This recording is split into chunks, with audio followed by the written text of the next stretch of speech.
Hi, this is Terry again. I've been asked to do another video, so this gives me some experience in production also. So what I felt I was supposed to talk about is how we tend as human beings and as Christians to compare ourselves with one another. Um, but there's something wonderful that we can enter into as far as being sort of above earthly comparisons, and then when the Lord brings you further, you can know other people by the Spirit and not have to deal with um, getting past the outward stuff. You can know more instinctively. And what I'd like to do is I'd like to read from Watchman Nee's book, The Release of the Spirit, because this paragraph goes through what I'm talking about.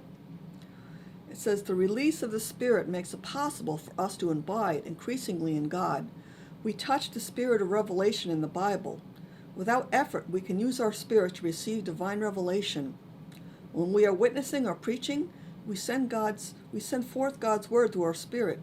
Furthermore, we may most spontaneously contact the Spirit in others by our spirit. Whenever one speaks in our presence, we can size him up, evaluate what kind of person he is, what attitude he is taking, what sort of Christian he is, and what his need is. Our spirit can touch his spirit. And what is wonderful, others easily contact our spirit. With some, we have only met their thoughts, their emotions, or their will. After conversing with them for hours, we still have not met the real person, though we may both be Christians. The outer shell is too thick for others to touch the inner man. With the breaking of the outward man, though, the spirit begins to flow and is ever open to others. I'd have to say that what I just talked about is really only true for very, very few people right now. I go to a church, the Ithaca Vineyard, and it's mostly college students, but we know one another by the outward. I would say we go to meet, and one thing that is practiced is that we have an icebreaker, even though we talked to each other and met many times. A lot of times that icebreaker is like, what is your favorite food? What is something you've enjoyed in the past to do? So we go around and we talk about these things. But what happens is when you know someone or come to know someone by the Spirit, you don't have to go through the icebreakers anymore. You know there's a connection in the Spirit that happens, and and this, for me, only happens with very few people. I mean, I know this with the Lord, but as far as with people, there's very few that I really know this with. But it's something we can enter into once our outward man is broken. We learn not to judge by the flesh and by what we're wearing. And our college major, one big thing with Ithaca is what's your college major. So that's, right now, at least in the Vineyard, everybody knows what this college major is. So that's another way to know them, is by their major.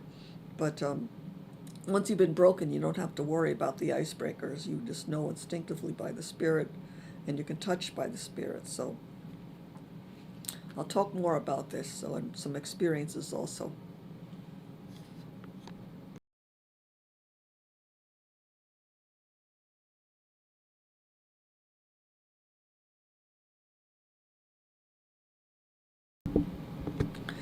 So I'd like to share an experience I went through as far as probably one of my deepest testings with comparisons and not wanting to compare myself to someone else. I used to go to a community college, a local community college, and there was a campus minister who was friends with another woman, a local woman who was a Christian. And this woman is a very strong singer. She has a very good singing voice as well as a speaking voice.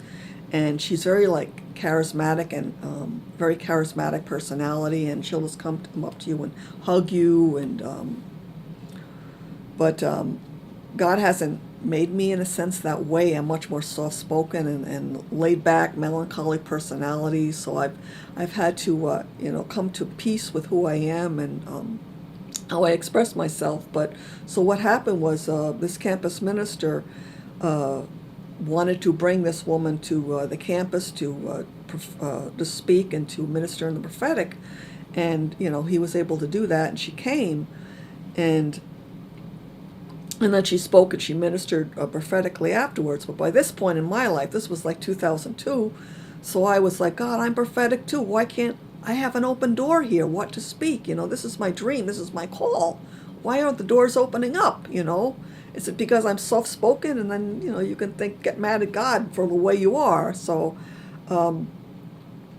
anyway, this woman came, she spoke, and I was able to give words in secret to a few, which were received very well. So,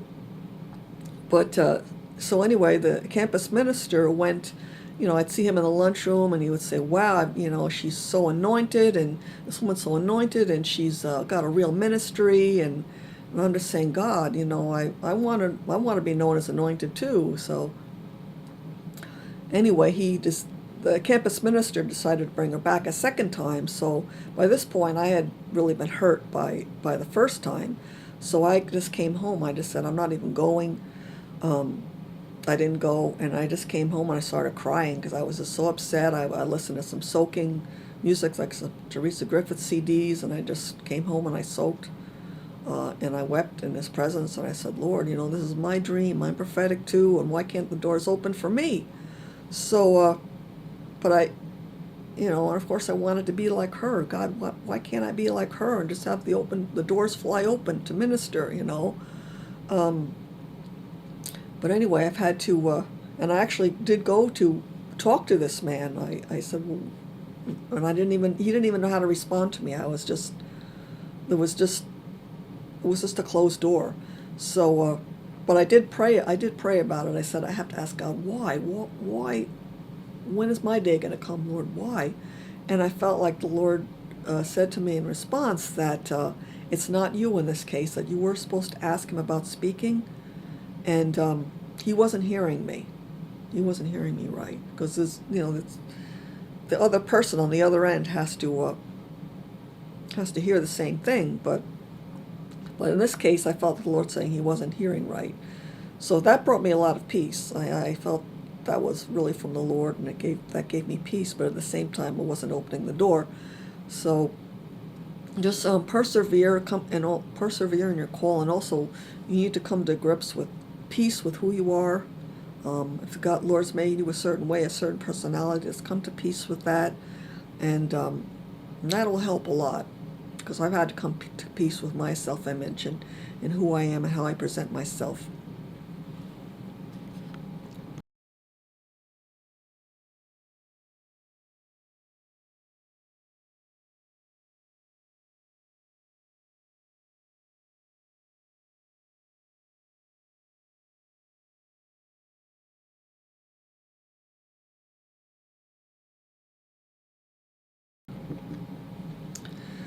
I have another experience I'd like to share. This is more a recent experience. I share a lot of times that the Ithaca area relies on the outward speakers to come in and minister in the prophetic. I'm not exactly sure why, but outside prophets that come in from, say, Rochester, and they get the big invitation, and the local people are sort of sent by the wayside. But there's one speaker that Ithaca brings in a lot, and she's into like power tongues, like praying in tongues aggressively, and so she'll come in with her power tongues, and she also gets regional words and regional insights, but at the same time I do also. So she'll just come in and go with her power tongues, and then the other intercessors or other intercessors there who will go off into their power tongues. And don't compare yourself to someone who acts or ministers in a certain way, and know that your day is coming, because I've had to come to peace with this. So I'm really praying that this video helps some people to come to peace with yourself, and don't compare yourself too much with another's ministry or their personality even. Your day is going to come, and come to peace with who you are and your identity in Him.